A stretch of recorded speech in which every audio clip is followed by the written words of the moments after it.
Hey guys, welcome to the channel. Today we're going to be going over the Hawthorn versus Collingwood game that's happening on Thursday night and just a little bit of a game preview. So let's get into it.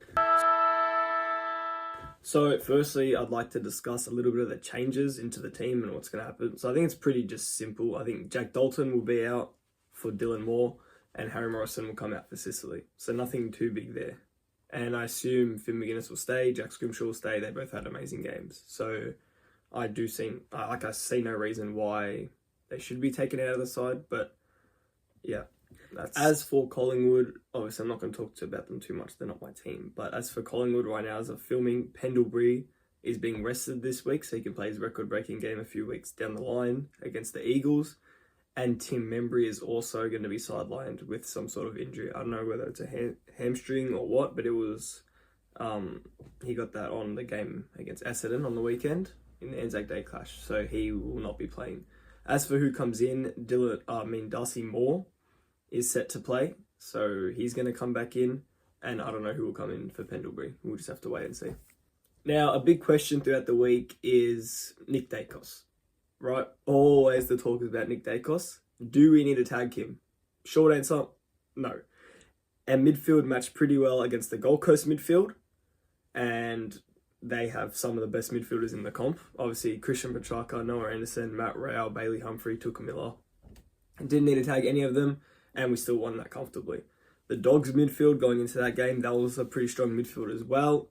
Didn't need to tag anyone there, and we did perfectly fine. Geelong midfield as well, didn't need to tag anyone there, did perfectly fine. So I see no reason why we need to tag Nick Daicos for. I think we can just beat them in our midfield without any of that.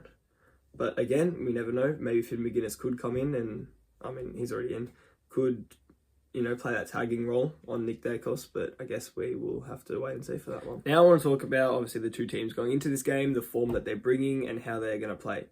Hawthorn flying at the moment, 6 wins in a row. Great. We should go into this. We're going into it as favourites, and it's a game that we should be winning.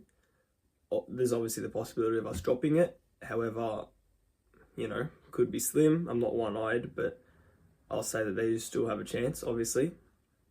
But a game that we should be winning, and that they, it's kind of a win for them because they haven't had any convincing wins over any, good teams as of yet. They got obviously thumped by Brisbane. They lost to Dockers, which again, that game could have gone either way. They beat Essendon, but that's Essendon. They've only scored over 90 points in one of their games the whole season, which was against Essendon. We've scored over 90 in 6 out of our 7 games, and we've scored over 100 in 3 of our games. I think that's correct. So going into this game, they're a low-scoring team.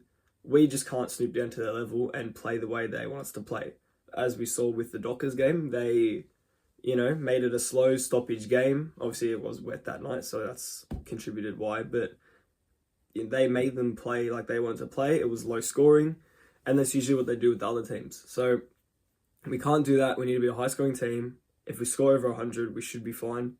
However, we don't always know. But if we can do that, and we can just push aside whatever game plan they have for us, we should be pretty good with our forward line. Obviously, we're pretty stacked up there, so as long as we're winning out the midfield, getting it up there, we should be should be scoring a lot. It'll be good to see.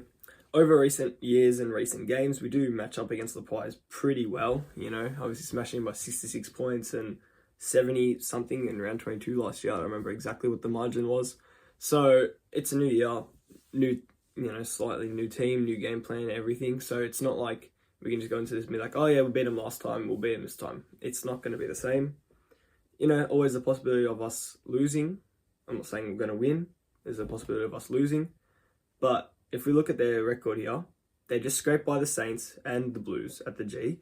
They beat the Giants, they got thumped by Brisbane, and they lost to Dockers. We've beaten, obviously, Bulldogs, we beat Geelong, we beat Sydney, we beat Gold Coast. So you'd say top 6 teams, top 8 teams, if that. So we have better form. We're a better team on paper than them. If we can just put, what we've been doing for all these past weeks, put that into action, I see us no problem winning against them. by a healthy margin as well. So we'll just see what happens there, and hopefully a good result. I mean, lastly, I do want to mention Will Day's injuries timeline. So some good news. He will be playing AFL footy in round 13. Yes, you've heard that right. The Will Day is coming back in round 13 of AFL.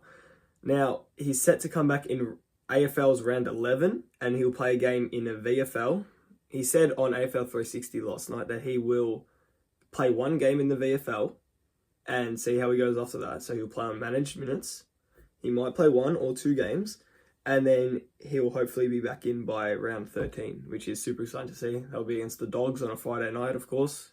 So, that'll be pretty exciting. So if we can just win our games up until, do relatively well, win most of our games by the time Will Day comes back, because we have a hard fixture over our next 4 or 5 weeks. So if we can win majority of those games, Will Day coming back into the side will definitely help us. He'll be back for the Gold Coast game. We play Melbourne again, I'm pretty sure. So super exciting to hear that, and yeah, very happy with him. Anyways, that will be all for today. Hopefully we get the win tomorrow night. I will be in attendance for that game, so very excited for that. I'll release a match review video after the game, over the weekend at some point, about how the match went and all that. Yeah, the plan's to keep these videos consistent and try and do them every week. So a review during the week, and then, a preview, before during the week, and then a review after the game's already been done. But yeah, so if you like this type of video, obviously this is new. If you like this type of video, please like and subscribe. Good luck to the Hawks tomorrow. And yeah, see ya.